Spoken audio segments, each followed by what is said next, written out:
Shalom, bien-aimés frères et sœurs. Nous bénissons le Seigneur ce matin, lui qui nous a donné la vie. Nous rendons des actions de grâce à notre grand Dieu.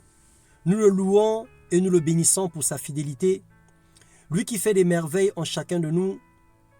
Lui qui appelle à l'existence des grâces nouvelles tous les jours dans nos vies et principalement dans celles de ceux qui le cherchent. Alors ce matin, il vient de renouveler encore sa grâce dans ta vie. Et voilà là un sujet d'adoration, un sujet de louange.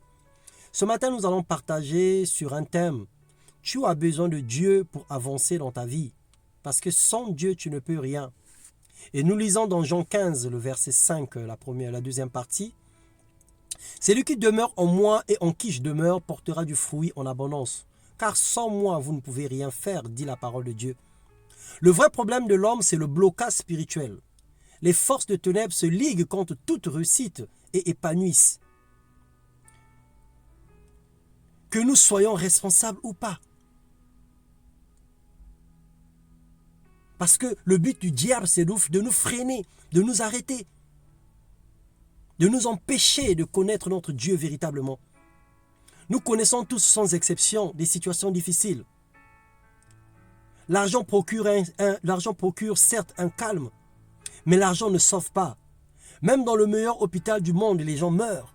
Et dans les cimetières, on trouve tout le monde, les riches comme les pauvres. La Bible nous dit dans Acte 10, le verset 38, « Vous savez comment Dieu a oint du Saint-Esprit et de force Jésus-Christ de Nazareth, qui allait de lieu en lieu, faisant du bien et guérissant tout ce qui était sous l'empire du diable. » Voilà la providence divine, voilà ce que Dieu fait. Il a été prouvé que si notre âme et esprit sont en harmonie, le corps sera en paix et en bonne santé. Nous luttons, nous nous battons tous les jours pour trouver des solutions, mais en vain. Alors tourne les regards vers le Seigneur, parce que sans lui, tu ne peux rien. Jésus te dit sans lui, tu ne peux rien. Tes échecs, la dépression ou la pression des dettes, les difficultés quotidiennes, d'ordre socio-économique, les maladies incurables peuvent trouver des solutions en Jésus-Christ. Jésus n'est pas un banquier ni un patron pour te recruter. Il ne te garantit qu'en venant à lui, tu auras le salut de ton âme et la délivrance de ton esprit. C'est ce à quoi il te garantit. La paix et la joie sera ton partage. Lorsque tu connaîtras la visitation divine, le reste des choses trouvera la solution. Il ne te dit pas qu'en venant à l'église, tout de suite, tu trouveras la paix et tout de suite, tu trouveras un boulot. Il ne te le dit pas comme ça. Il ne te le dit pas comme ça.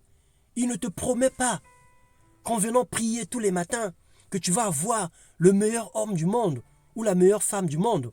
Mais il te garantit par contre, en venant à lui, tu auras la paix, tu auras le salut, tu auras la joie. Il comblera les vides en toi. Pas peut-être à la manière dont tu penses, mais en tout cas, il va le faire. C'est une garantie et une certitude que nous avons du Seigneur. Alors ne réfléchis plus. Ne réfléchis plus. Comment faire?